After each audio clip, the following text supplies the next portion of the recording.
On June 18, 2021, the majority of the Iranian people boycotted the sham presidential election. According to reliable reports by the opposition, 90% of the people shunned the ballot box. Even according to official figures in Tehran, the capital, only 20% participated in the election. The turnout was so low they could not announce more than 20%. This election showed two things. First, the Iranian people do not want this regime, and they reject overwhelmingly the current regime. Second, the accession to presidency of Ebrahim Raisi put an end to the myth of moderation within this regime, or misguided notion that making concessions might lead to a change of behavior. This is the beginning of a new era in dealing with the regime.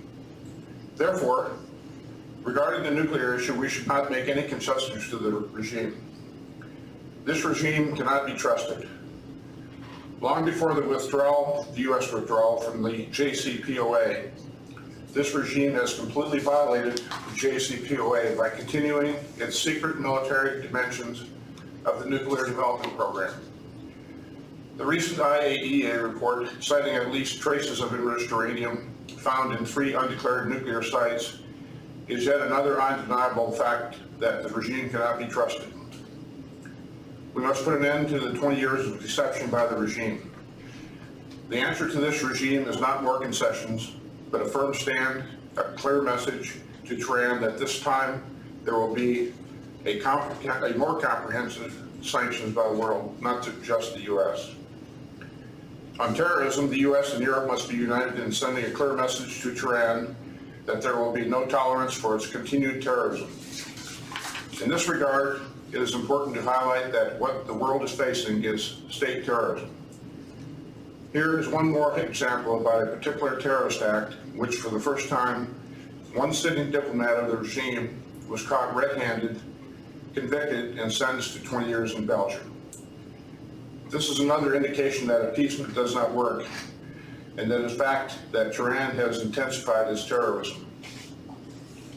In 2018, a regime diplomat was arrested in Germany, and in 2021, he, along with 3 accomplices, were sentenced to heavy prison terms for the involvement in terrorism against the main opposition, the NCRI.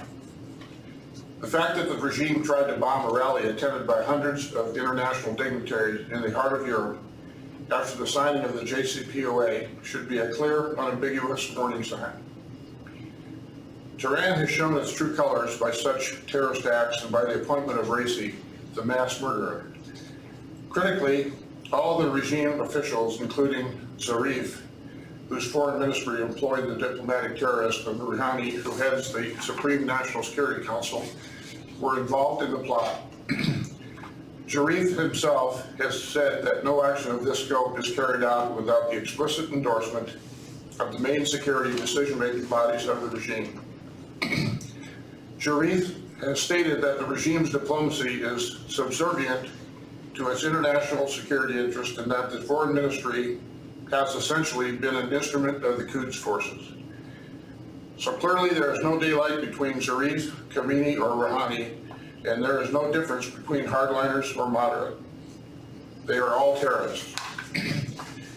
The regime's belligerence and interference in the countries in the region is also a matter of grave concern.